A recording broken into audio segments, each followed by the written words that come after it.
Alors bonjour à tous et à toutes, on est dans une série de prédications où on voit les différentes conversations, bon pas toutes, mais différentes conversations que Jésus a pu avoir, que Jésus a pu avoir avec différentes personnes. Au travers de ces différentes conversations, mon but c'est en fait d'essayer de voir ce que nous pouvons tirer de nos conversations avec ce même Jésus aujourd'hui. Voilà. Et aujourd'hui, on va parler d'une maman. Et justement, par rapport aux mamans et aux papas et à l'éducation qu'on peut donner à nos enfants, je me suis demandé, alors la grande question qui se pose par rapport à l'éducation des enfants, c'est est-ce qu'il faut pousser son enfant au maximum pour qu'il puisse donner le meilleur de lui-même? Ceux qui ont des enfants en bas âge ou qui vont avoir des enfants se sont posés ou se posent ce genre de questions. Est-ce qu'il faut les pousser à l'extrême? Ou au contraire, est-ce qu'il faut les laisser faire un peu... est-ce qu'il faut faire une éducation que d'autres appellent laxiste, etc. Voilà, en tout cas, les deux extrêmes ne sont pas bons. Voilà. Est-ce qu'il ne faut pas plutôt viser un certain équilibre, hein? On voit des parents qui décrochent, hein, qui se laissent finalement bouffer par leurs enfants, et c'est pas bon. Voilà. Mais on voit aussi le contraire, hein. On voit des parents qui en font trop avec leurs enfants, et au bout du compte, on se rend compte que c'est pas bon non plus. Voilà, donc des parents qui deviennent trop étouffants, trop agressifs, trop présents, et vas-y, finalement, au bout du compte, ça va pas, quoi, ça marche pas. Moi, j'ai connu un petit garçon qui avait des notes proches de la perfection, et qui un jour ramène à la maison, tout comptant, un 19,75 en mathématiques. Elle est où l'autre prof de maths? Elle est là-bas. Voilà, voilà, 19,75. Hein. Et sa maman lui dit, la prochaine fois, tu auras 20. Voilà, ok? Alors, qu'est-ce qui s'est passé? Ce petit garçon, en fait, à partir de là, il a beaucoup moins fonctionné à l'école, il a eu des résultats un peu moins bons, etc. Il a moins appris ses leçons, il a moins fait fonctionner sa mémoire. Mais pour avoir des résultats équivalents, il a fait quoi? Il a triché. Et il est devenu un expert dans la triche. Voilà. Et ça a marché jusqu'à un certain temps. Et puis voilà. Mais heureusement, ce petit garçon a rencontré Dieu un jour. Mais tout ça pour dire que la façon dont on élève nos enfants est importante. Je dis ça parce que certains ont des enfants en bas âge. Et voilà. Mais aujourd'hui, je ne veux pas parler de ça, bien que ce soit important, bien que j'en ai parlé quand même, évidemment. Voilà. Mais si j'ai un conseil ou un secret, le truc, qu'on soit papa ou maman, parce que très souvent ce conseil on le donne qu'au papa, et moi je veux le donner aux mamans aussi, c'est le temps que vous allez passer avec votre enfant. Le temps avec lui vraiment. Pas le temps utile pour faire quelque chose, mais le temps avec votre enfant vraiment. Vous comprenez ce que ça veut dire? Ce qu'il a envie de faire ou ce qu'elle a envie de faire. Ça c'était le conseil pas du chef, parce que je ne sais pas s'il y a un chef humain en éducation des enfants. Mais aujourd'hui, on va parler d'une maman qui a élevé ses enfants, et ses enfants sont grands en fait.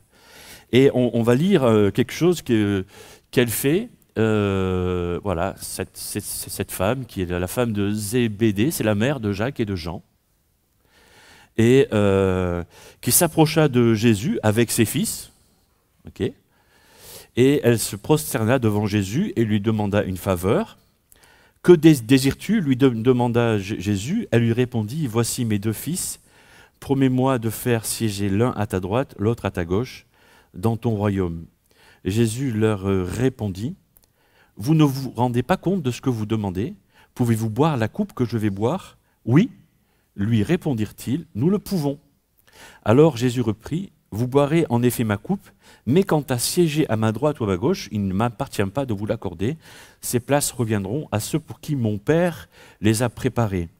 En entendant cela, les 10 autres s'indignèrent contre les 2 frères. Alors Jésus les appela tous auprès de lui et dit, vous savez ce qui se passe dans les nations? Les chefs politiques dominent sur leur peuple et les grands personnages font peser sur eux leur autorité. Qu'il n'en soit pas ainsi parmi vous, au contraire, si quelqu'un veut être grand parmi vous, qu'il soit votre serviteur. Si quelqu'un veut être le premier parmi vous, qu'il soit votre esclave. De même, le Fils de l'homme n'est pas venu pour se faire servir, mais pour servir lui-même et donner sa vie en rançon pour beaucoup. Voilà le texte. Une maman qui amène ses 2 bambins, enfin 2 bambins, 2 hommes quoi, hein, voilà, et qui demande une faveur au maître.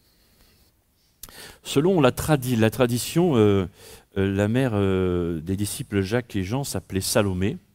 Selon la tradition, parce qu'elle n'est pas nommée comme ça spécifiquement dans les évangiles, mais avec des recoupements, voilà. C'est pour ça qu'on dit selon la tradition.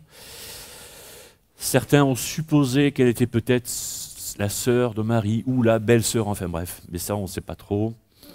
On n'est pas trop sûr de ces liens de famille. Mais en tout cas, c'était la femme de Zébédée, ça c'est sûr, c'est écrit. On sait aussi qu'elle était présente lors de la crucifixion de Jésus et aussi lors de son enterrement. Alors on a 2 textes. Dans Marc chapitre 15, il y avait des femmes qui regardaient de loin.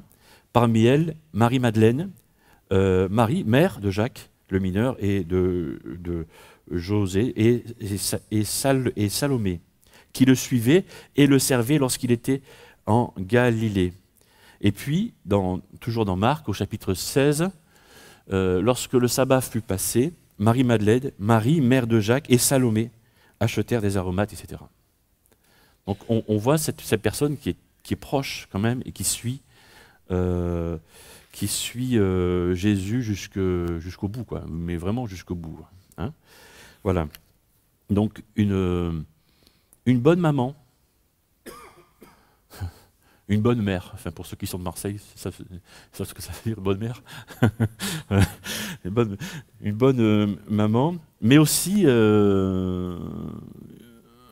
un très fidèle disciple. Voilà. Parce que c'est pas parce qu'elle fait cette demande qui est un peu incongrue, voilà, qui est un peu étrange, qu'il faut tout de suite dire ah, elle est pas bonne, quoi. C'est pas bien. Non, ça va. Vous dites jamais de bêtises, vous? Moi, ça m'arrive tout le temps. Hein. Donc ça va. Elle a fait une erreur. Ok.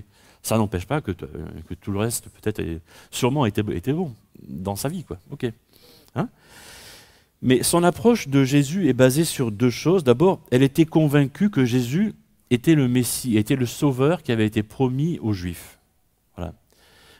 Parce que dans sa demande, elle vient le voir et elle le considère comme étant celui qui va construire, qui est en train de construire le royaume. Donc, elle a déjà reconnu comme le roi, quoi. Hein. Voilà. Donc ça, c'est déjà une chose. Et cette maman avait vu ses fils déjà tout lâcher et suivre ce Jésus, et à un certain moment, elle a dû en faire autant. On ne sait pas trop quand, mais elle a dû en faire autant et suivre aussi ce Jésus. Voilà. Et puis, elle était, j'ai noté, imprudemment ambitieuse, mais quand il s'agissait de ces garçons. Voilà. Mais pas plus que toutes les mamans du monde. Toutes les mamans du... Voilà. Ça va. Ok. On lui pardonne. Bien sûr. Oui, oui, ça va. Ça va, quoi. Elle veut le bien de ses fils. On comprend très, très bien. Et Jésus lui fait savoir qu'elle ne sait pas vraiment ce qu'elle est en train de demander. Son problème, c'est qu'elle supposait que le royaume dont Jésus était en train de parler était un royaume avec un du terrain, avec une ville, avec un palais, avec un trône, avec un roi, avec des sujets, enfin quelque chose de terrestre. Voilà, alors que Jésus était en train de parler d'un royaume spirituel. Voilà. Et donc, cette femme essayait de placer quelque part ces garçons. Et puis elle en même temps. Hein, parce que, forcément. Mais oui, non, mais on peut. Mais ça va. On peut le dire, quoi. Voilà. Ok, ça va. Mais vous me remarquez bien dans toute l'histoire qu'on a lue, on est en train de casser du sucre sur le dos de cette pauvre femme, mais elle n'est pas la seule en fait, hein, parce que ces garçons ne disent rien. Hein, ils font la même erreur que leur maman, mais ils ne sont pas les seuls. Les autres disciples, ils font la même erreur aussi, puisqu'ils viennent faire la même demande aussi. Donc aucun n'a compris ce qu'était vraiment le royaume que Jésus est en train d'expliquer.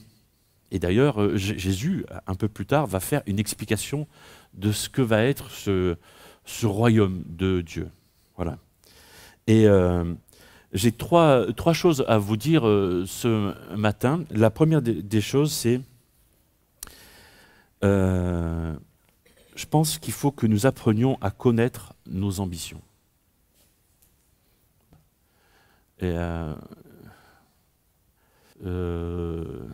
ça m'arrive quelquefois quand je parle avec des jeunes, pas des ados, parce que bon, mais des jeunes gens, quoi, après 20 ans, mais ton ambition, c'est quoi, quoi? Qu'est-ce que tu veux faire?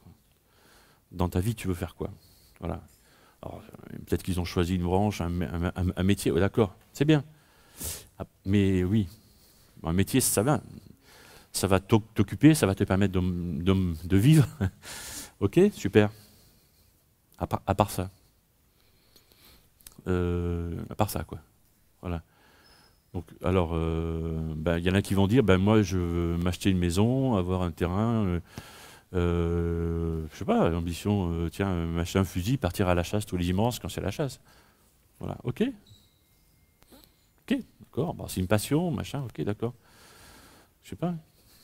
Okay. Ou devenir pompier, ok, c'est une passion, ok, c'est bien, d'accord. Mais ton ambition, c'est quoi en fait? Tes ambitions pour ta vie personnelle, c'est quoi? Alors moi, j'ai été voir qu'est-ce que c'est que la définition du mot ambition, parce que je suis un peu simplé. Donc j'ai ouvert mon dictionnaire. Et l'ambition, c'est le désir ardent de posséder quelque chose ou de parvenir à faire quelque chose, ça c'est une chose. Ensuite, c'est le désir ardent de gloire et d'honneur. Et puis, c'est la prétention de réussir quelque chose. Donc on a trois types de choses là. En fait, on se rend compte que l'ambition est vraiment quelque chose d'absolument nécessaire à la vie. Si tu veux vivre, en fait, il te faut quelque part de l'ambition, même si elle n'est pas grande, mais il t'en faut quand même. Et ceux qui n'ont pas d'ambition n'avancent pas en fait, stagnent, restent là où ils sont, quoi. C'est pas une question géographique, hein, je parle ça. On peut vivre dans son village toute sa vie, c'est pas un problème. Ça va. Mais au niveau personnel, voilà, n'évolue pas. Et qu'est-ce que je peux dire? Par exemple, toutes les avancées technologiques, voilà, le micro que j'ai sur le côté, voilà, c'est parce qu'un jour quelqu'un a eu l'idée d'avoir un peu plus de lumière chez lui, donc quelqu'un a inventé l'ampoule. Quelqu'un a inventé l'électricité avant. Je ne sais pas trop comment ça fait, je ne sais pas dans quel sens. Enfin bref, vous voyez le truc? Voilà, les smartphones, ou les téléphones, ou tout ça, les ordinateurs, tout ça. Voilà. Quelqu'un, un jour, a pensé à faire quelque chose. Parce qu'il avait l'ambition ou de créer quelque chose, d'avoir une vie meilleure, ou d'arranger une partie de sa vie, ou d'arranger une partie de la vie. Et c'est la même chose pour les avancées dans la santé. C'est très très souvent parce que c'est des gens qui souffraient eux-mêmes ou dans leur famille, et c'est des scientifiques qui voulaient que leurs parents ou leurs enfants guérissent, et ils ont travaillé, quoi.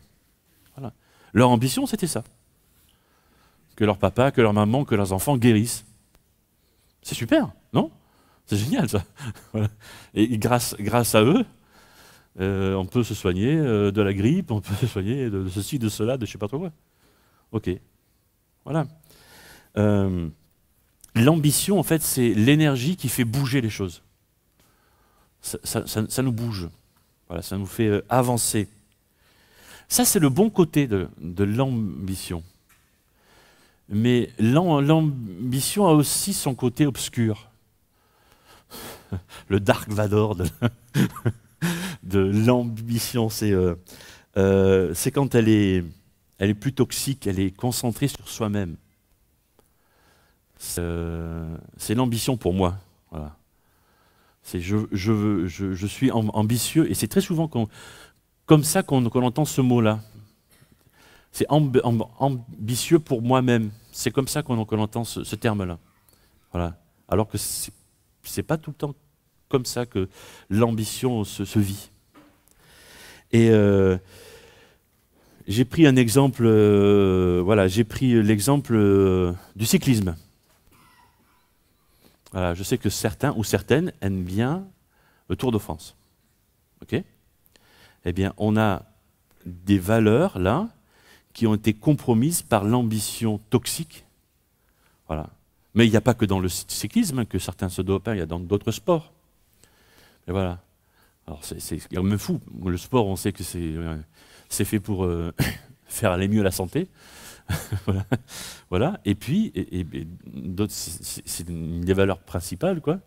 Et puis, voilà, pour être pour être meilleur, on va prendre le risque de faire mal à son corps avec des produits, mais voilà.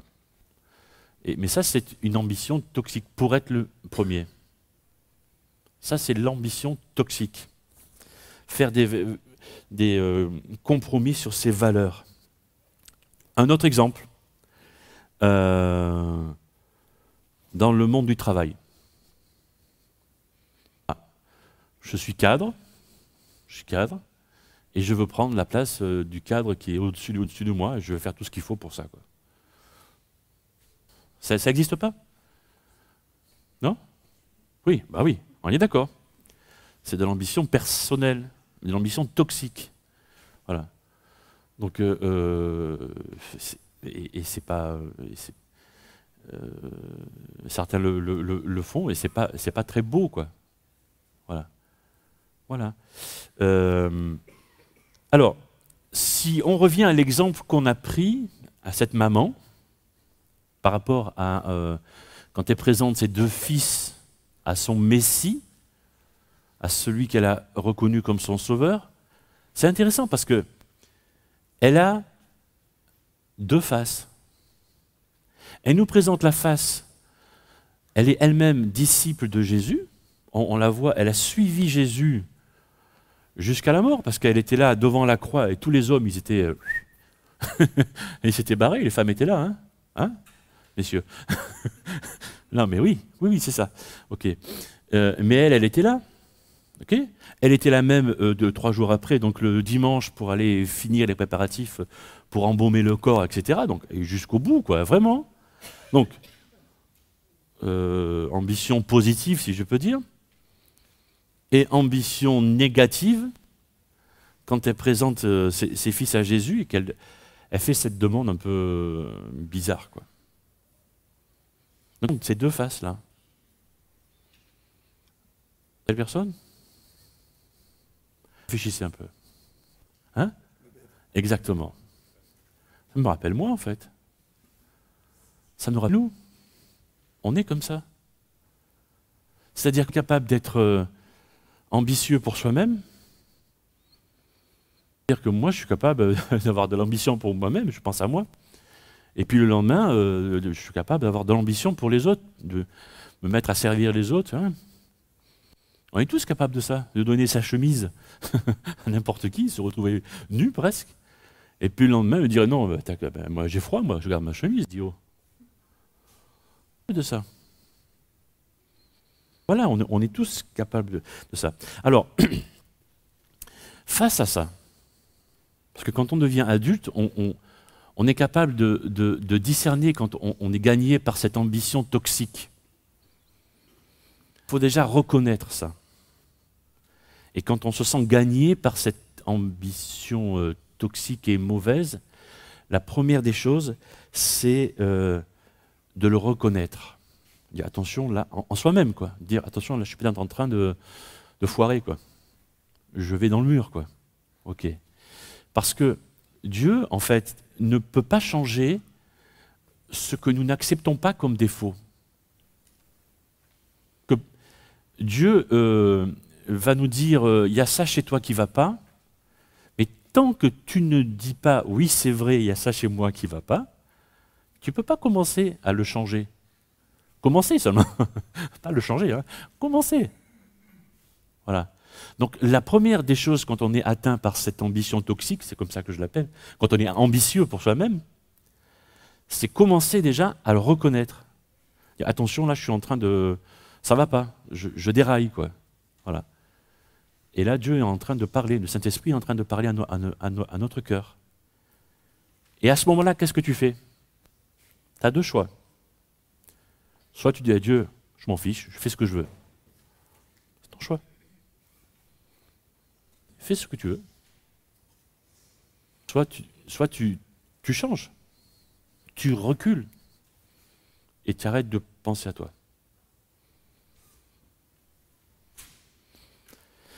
Un deuxième point, c'est faire attention à nos demandes. Cette maman ne savait pas vraiment ce qu'elle demandait. Elle a fait une demande, mais elle ne mesurait pas le poids de cette demande. Dimanche dernier, j'ai déjà dit qu'on devait faire attention à ce que nous demandons à Dieu. Et qu'il fallait être prêt à recevoir sa réponse. Elle n'était pas toujours tout à fait ce qu'on attendait. Et aujourd'hui, ce que je dis, c'est il faut être précis quand on demande quelque chose à Dieu. Voilà. Parce que cette femme demandait quelque chose par rapport au royaume, mais voilà, elle n'était pas claire par rapport à ce royaume. Elle pensait que c'était un royaume terrestre, alors que c'était un royaume spirituel. Ce n'est pas tout à fait la même chose, quoi. Pas du tout même. Pas du tout. Hein? Voilà. Alors, quand on demande à Dieu, par exemple, voilà, si tu lui demandes d'être plus patient, d'après toi, qu'est-ce qu'il va faire?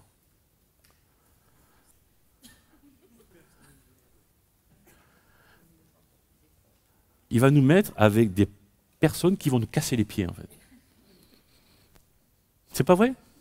Exactement. Pour nous apprendre la patience. On lui demande ça. Attends, ne lui demande pas d'être patient alors. Tais-toi. La prochaine fois, tu te tais. Oui, tu as demandé ça avant de te marier, c'est ça? Ok. La prochaine fois, réfléchis. Hein?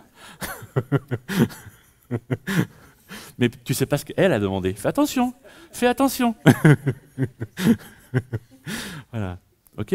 Ou alors, Seigneur, donne-moi plus de sagesse.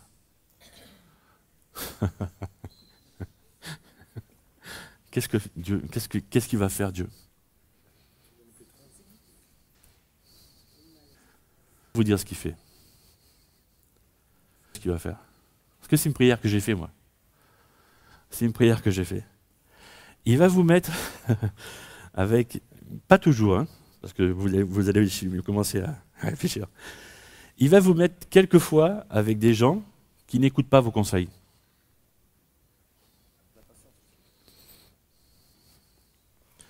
Voilà, parce que les sages ne sont pas écoutés en fait. Assez rarement. Ça vous fait réfléchir pour la prochaine fois. Ok. Voilà. Mais très très souvent, dans nos prières, nous faisons appel à Dieu pour des situations que nous estimons difficiles, et elles sont difficiles. Je ne suis pas en train de dire que ce que nous vivons en ce moment, ce que tu vis en ce moment, est simple. Non, ce n'est pas simple. C'est pas simple. Parce que nous vivons tous des situations difficiles, que ce soit au niveau de la santé, au niveau familial, relationnel, social, je ne sais pas trop quoi. Voilà. C'est clair que c'est difficile, quoi. Voilà. Mais voilà, on est en train de dire à Dieu, voilà, Seigneur, je suis malade, j'ai ça, guéris-moi. Et il faut lui dire. Et Dieu, dans sa parole, nous demande nous dit de lui demander. D'accord. Est-ce qu'il y a une question à lui poser que ça? Question. Ouais? Exactement. Qu'est-ce que tu veux? Seigneur, qu'est-ce que tu veux? Le truc, c'est que moi, je suis malade. Donc j'ai mal. Et j'aimerais bien que le truc qui me fait mal, ça s'arrête, parce que ça fait mal. Peut-être pas en état de demander à Dieu, qu'est-ce que tu veux? Qu'est-ce que tu veux me faire comprendre? Qu'est-ce que tu veux m'apprendre? Qu'est-ce que tu veux me faire comprendre? Qu'est-ce que tu veux me dire? En même temps que tu demandes, Seigneur, guéris-moi, Seigneur, répare mon mariage, Seigneur, restaure mes finances, Seigneur, aide-moi dans mon attitude, Seigneur, je ne sais pas trop quoi. En même temps, dis-lui, qu'est-ce que tu veux me dire? Qu'est-ce que tu veux m'apprendre dans ce que je traverse? Groupe ces deux questions en même temps. Un troisième point, servir, c'est grand. On se rend compte que quand cette maman fait cette demande au Messie, à Jésus, franchement, ça provoque la zizanie quoi, dans ce groupe. Hein. Voilà. Entre elle, ses fils, les autres disciples et tout, c'est le chaos, quoi. C'est un truc de fou. Quoi. Et très souvent, c'est ce qui se passe dans les groupes quand une seule personne se met à penser à elle-même ou à ses propres intérêts. Tout d'un coup, l'autre se met à penser à ses propres intérêts, et puis un autre, et puis c'est fini, quoi. C'est terminé. Voilà. Et c'est pour ça que Jésus les prend à part, il dit oh, on se calme, et je reviens à la base. Tu me demandes un truc sur le royaume, je vais t'expliquer ce que c'est que le royaume, et après tu redemanderas, tu reformuleras ta demande peut-être. Hein. Voilà. Ok? Et puis les autres aussi d'ailleurs. Hein. Voilà. Mais notre problème, c'est que dans toutes les sociétés, on accorde beaucoup d'importance au premier. Du coup, il y a beaucoup de prétendants voilà, qui veulent être calife à la place du calife. Non, parce que Jérémie soit pas là. C'est une référence par rapport à une bande dessinée, mais il va l'entendre. Il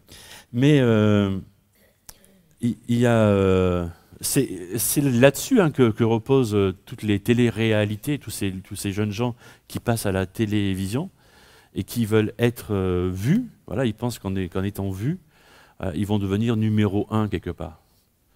Voilà, des stars quoi, quelque part. Alors qu'a priori, je dis a priori, ils n'ont pas de talent. Ils en ont sûrement, mais on ne les voit pas. Quoi. Voilà. Parce que tout le monde a un talent. Quoi. Mais c'est fait exprès pour qu'on ne les voit pas. Donc les pauvres, voilà. Bref. Mais et ces disciples, voilà, les disciples qui sont là essayent aussi d'être numéro 1 quelque part. Voilà. Et ils veulent être pas numéro 1 parce que Jésus est là, mais il va être numéro 2 et numéro 3. Hein? Voilà, oui, bien sûr. Et il va être pas très loin du maître. Et Jésus leur dit ça. Vous savez ce qui se passe dans les nations, ça veut dire voilà, dans les pays autour, quoi. Les chefs politiques dominent, les grands personnages font peser sur eux leur autorité, qu'il n'en soit pas ainsi parmi vous. Au contraire, si quelqu'un veut être grand parmi vous, qu'il soit votre serviteur. Si quelqu'un veut être le premier, qu'il soit votre esclave, de même le Fils de l'homme. Donc c'est lui, hein. Le Messie n'est pas venu pour se faire servir, mais pour servir lui-même et donner sa vie en rançon pour beaucoup. Jésus ici parle de la grandeur par le service. Et, parce que ceux qui servent sont en train de capter l'attention de Dieu, c'est un peu ça quoi.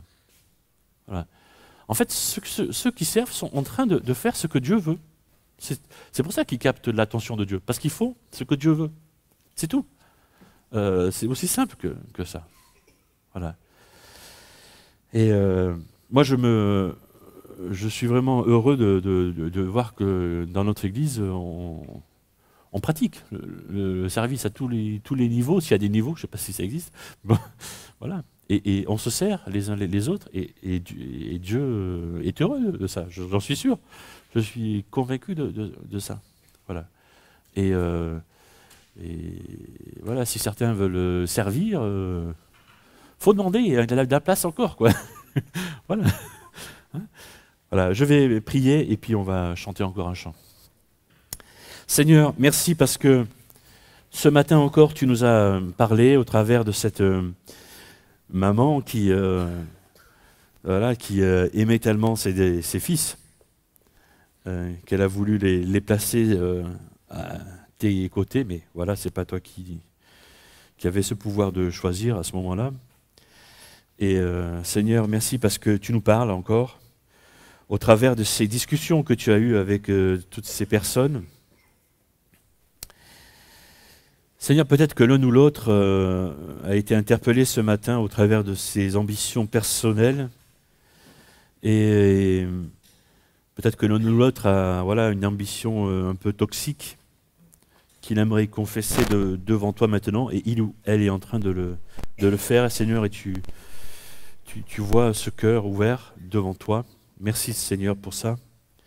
Et Seigneur, merci parce que tu pardonnes à celui qui se confesse sincèrement devant toi. Seigneur, tu vois aussi que je crois que toutes les personnes qui sont là, nous tous, nous sommes en souffrance d'une manière ou d'une autre. Et qu'est-ce que tu veux nous apprendre, Seigneur, au travers de ces épreuves, difficultés, souffrances que nous traversons les uns et les autres? Voilà, qu'est-ce que tu veux nous apprendre? C'est la question que nous voulons te poser, que chacun te pose en ce moment. Seigneur, merci parce que tu vas répondre à ces questions que nous te posons peut-être en ce moment même, ou dans les heures qui vont venir, ou dans les jours qui suivent. Je suis convaincu que tu réponds à ça. Et puis merci pour l'esprit de service aussi. Merci parce que voilà, les uns les autres sont engagés dans tel ou tel service. Et je veux te dire merci pour ça. Merci parce qu'on te sert à toi quand on se sert les uns les autres. Et le numéro 1, Seigneur, c'est toi. Toi, Jésus, notre Maître, que nous servons quand on se sert les uns les autres. Alors à toi soit tout l'honneur et toute la gloire. Ô Jésus. Amen.